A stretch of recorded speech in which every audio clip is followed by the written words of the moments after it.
हे पार्सल उघडताच मला धक्का बसला. ॲक्च्युली झालं काय ते बघा. सकाळची सुरुवात झाली आहे किचन आवरण्यापासून, कारण की किचनवर खूप जास्त पसरा पडला होता भांड्यांचा. सगळ्यात आधी तर तो सगळं काही भांडे वगैरे घासून घेतले आणि मग किचनसुद्धा क्लीन करून घेतलं होतं मी. त्यानंतरून सांगते, आज 4-5 दिवसानंतरून पाऊस उघडला आहे आमच्या इथे आणि छान असं ना ऊन पडलं होतं, म्हणून मी सगळे कपडे धुवून बाहेरच खिडकीच्या इथे सुकायला टाकले होते. नाहीतर 2-3 दिवस माझे कपडे रश्यांवर असायचे घरात आणि ते काही सुकत पण नव्हते. पण आज मस्त कपडे सुकले होते माझे उन्हाने आणि मस्त घड्या वगैरे घालून ना त्याचे मी कपाटामध्ये ठेवून दिलं. तुम्हाला सांगते, आज माझं मिशोवरनं एक पार्सल आलं होतं.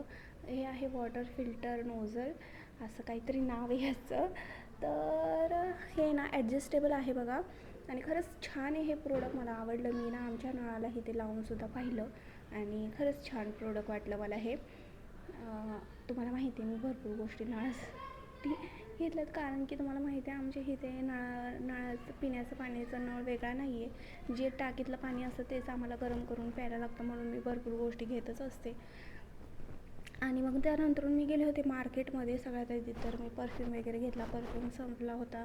मग नंतर मी गेले चप्पलच्या दुकानामध्ये. मला घरात घालण्यासाठी एक चप्पल पाहिजे होती. अगोदर माझ्याकडनं अशीवाली एक सॉफ्टवाली चप्पल होती, पण मला तशी नको होती, पण मला अशी साधीच घरात घालायला हवी होती, ती घेतली. त्यानंतर मी गेले होते एका दुकानामध्ये, तिथे मला श्रुतिक्ससाठी काहीतरी सामान घ्यायचं होतं, ते सगळं घेतलं. ABCDचं 1 2 3चं घ्यायचं होतं, ते घेतलं. मग नंतरून गेले, मला मुरमुरे वगैरे घ्यायचे होते, ते घेतले. नंतर भाजीच्या दुकानामध्ये गेले. मला कळतच नाही भाजी मार्केटमध्ये गेल्यावर भाजी काय घ्यायची, ते सगळं घेतलं. आणि मग नंतरून ना घरी आल्यावर सगळ्यात आधी श्रुतिक्सला सगळं काही सामान दाखवलं, कारण की ते त्याला दाखवावंच लागतं काय काय आणलं आहे. त्याला ते सगळं दाखवलं आणि सध्यापुरतं मी तिथं भिंतीवरती लावून ठेवले. नंतर त्याची जागा चेंज करणार आहे. मग मस्त मंचुरियन पण आणले होते, ते सुद्धा खाल्ले. तर बाय, असा होता ब्लॉग.